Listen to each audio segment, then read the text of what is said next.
This is my lunch, and this is the tray it was served on, and this is dessert, which was a melon ice cream on a stick. This is dinner, chicken, vegetables.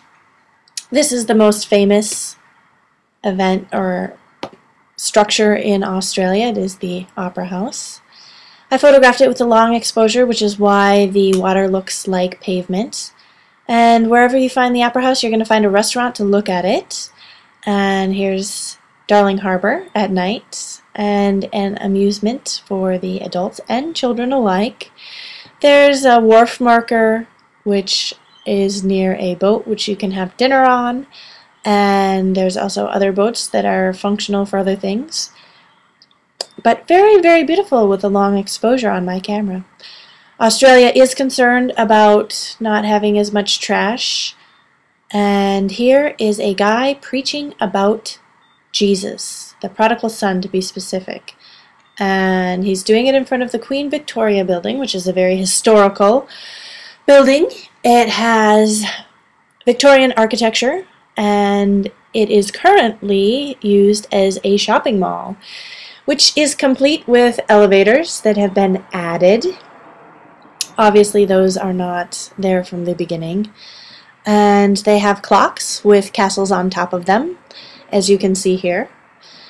Looking down, you can see that the floor is made of a mosaic tile pattern. They also use a lot of bright colors, which are beautiful. And a lot of these bright colors are their flag. Here's a display of clothing that they actually are selling.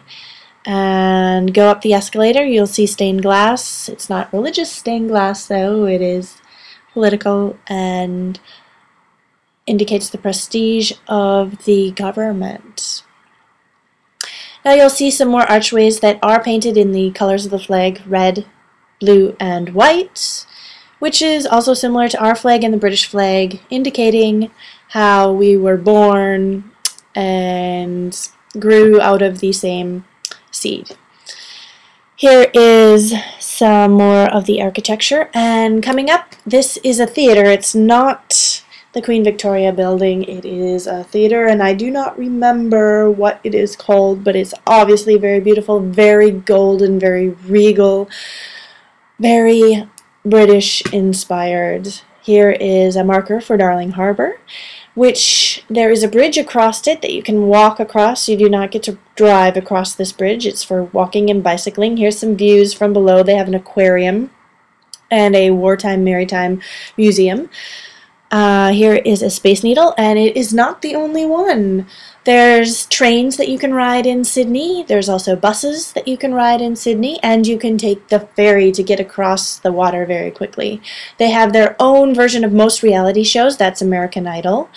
Downtown is a mixture of historical and modern buildings.